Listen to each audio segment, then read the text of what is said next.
जिनको न सिर्फ हिंदुस्तान, न पाकिस्तान, न बांग्लादेश, बल्कि मुल्क अरब के हजारों मुफ्तियाने कराम ने सर्टिफिकेट देकर कहा 14 सदी में अगर कोई बड़ा सुन्नी आलिम है तो वो इमाम अहमद रजा खान बरेली का ताजदार है। अहमद रजा जब खड़ा हुआ और खड़ा होकर के कहा, नादान तुमने समझा नहीं है, अभी गुलाम रसूल अहमद रजा जिंदा है। अहमद रजा जब तक रहेगा बातिल को मुंह उठाने का मौका नहीं मिलेगा। उठाया था तलवार और कहा था ये रजा के नेजा की मार है कि अदू के सीना में गार है, किसे चारा जोई का वार है कि ये वार वार से पार है। आपने आले रसूल हसनी हुसैनी सैयद हुजूर सैयद सैफुद्दीन अल हसनी वल हुसैनी को गवाह बनाकर সুয়ুতি এইচডি মিডিয়া সুন্নিয়তের একটি বিশ্বস্ত প্রতিষ্ঠান। अस्सलामु अलैकुम व रहमतुल्लाहि व बरकातुहू।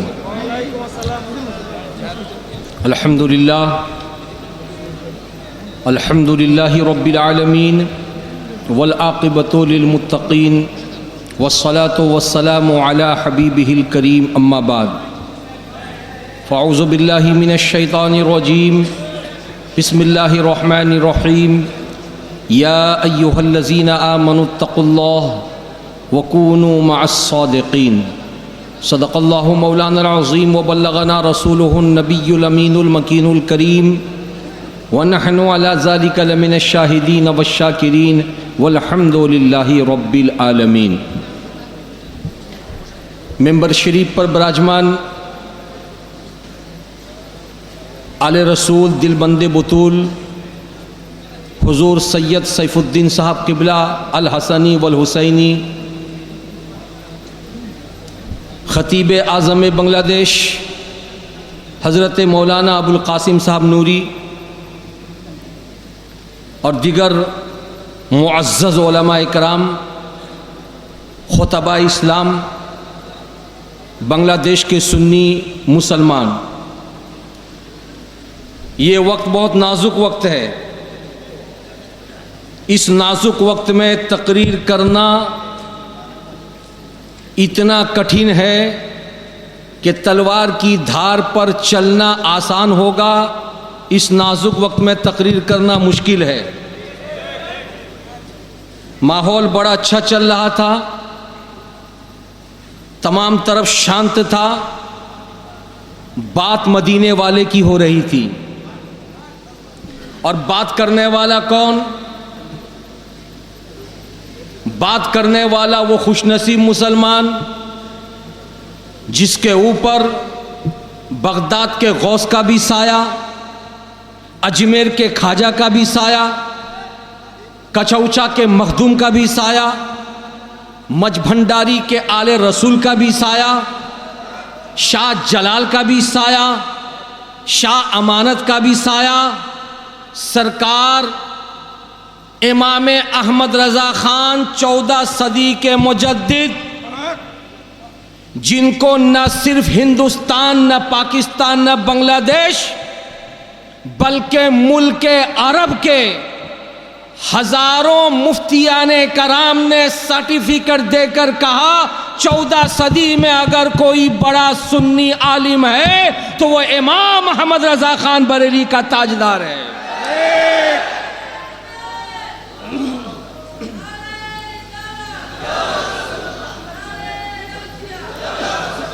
इमाम अहमद रजा खान जिसकी शान, जिसकी शौकत, जिसकी आजमत मैं क्या बयान करूं।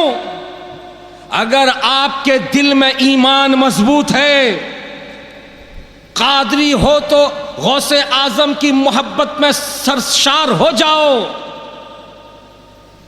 अगर अजमेर के ख्वाजा का इश्क है तो चिश्ती हो, अपनी सुन्नियत की चादर ओढ़ लो और पूरी दुनिया में जितने भी औलियाए कामिलीन का आस्ताना है सबकी मोहब्बत सीने में रखकर अगर पूछो कि 14 सदी में सारी दुनिया में एक तरफ से हमला सिर्फ और सिर्फ मुस्तफ़ा जाने रहमत पर नहीं, नबी की आल पर हमला, नबी के सहाबा पर हमला, बगदाद के गौस पर हमला, अजमेर के खाजा पर हमला, मठ भंडारी के सैयद पर हमला और कछौचा के मखदूम पर हमला, बांग्लादेश के तमाम औलिया इकराम पर हमला जब हो रहा था तो ऐसे आलम में कौन था जो उस हमले का मुकाबला करके बातिल के मुंह पे ऐसा तमाचा मारता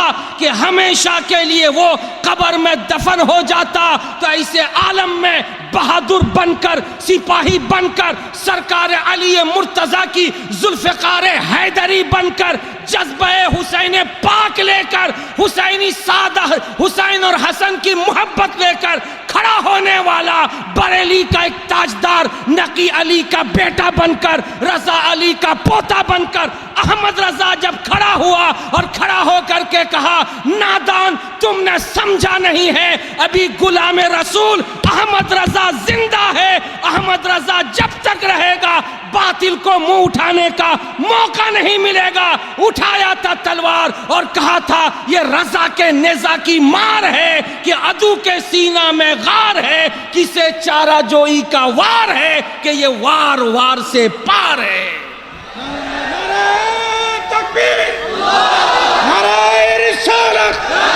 इश्क मोहब्बत, इश्क मोहब्बत, इश्क मोहब्बत, इश्क मोहब्बत।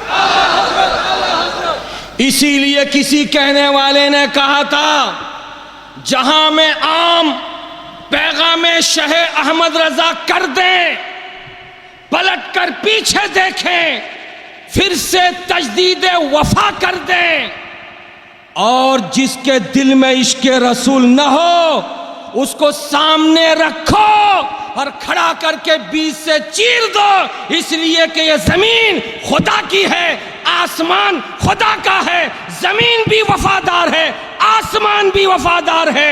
इस जमीन पर वही रहेगा जो बंदा वफादार होगा। मेरे बुजुर्ग और दोस्तों, बांग्लादेश की सरजमीन पर आप लोगों ने जमाते अहले सुन्नत के बैनर तले इस ढाका की तारीखी सरजमीन पर इन उलमा इकराम, इन जिम्मेदारान कौम मिल्लत के बीच अपने इश्क का मुजाहिरा करके आज बांग्लादेश के बातिल परस्तों को आज 10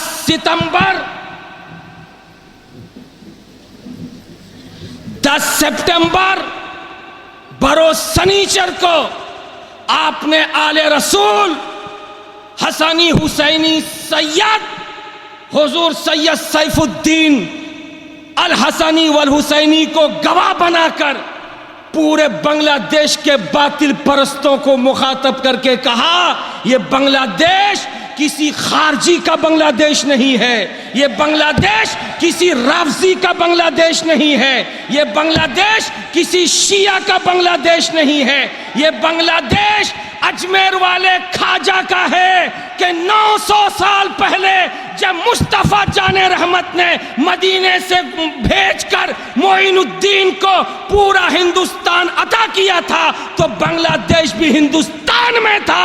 इसीलिए राज चलेगा तो बातिल का नहीं चलेगा, राज चलेगा तो मदीने वाले आका का राज चलेगा। हजरत, আমার কাছে তো টাইম নেই कि আমি কিছু আপনার কাছে বলবো, আমি ভারত থেকে এসেছি, টাইম নেই দাদা। বসে আমি অপেক্ষা করেছিলাম, আল্লামা আবুল কাসিম বলেছিলেন হুজুর বসুন, হুজুর বসুন, হুজুর বসুন। আমি সবার কথাটা শুনলাম, তারপরে আমার বাড়ি हमारा वक्त जब आया तो हमने देखा कि आपस में ज़रा नाचाकी हो गई। जिहादी साहब खड़े हो गए, उधर हमारे बुजुर्ग खड़े हो गए। हमने कहा क्या होगा, फौरन बंद किया, इसको जल्दी बंद कर, बंद कर। अगर बंद नहीं करेगा तो बातिल पूरे जलसे को भंड कर देगा और कहेगा कि जलसे में हंगामा हो गया। लेकिन याद रख, ये मेरे अपने घर की लड़ाई है, ये मेरे अपने घर की लड़ाई है।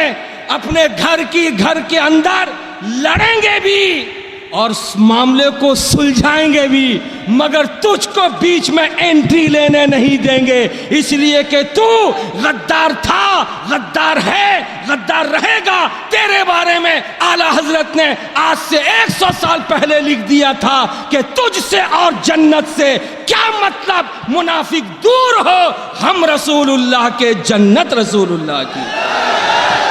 हजरत, जिंदगी ने वफा किया।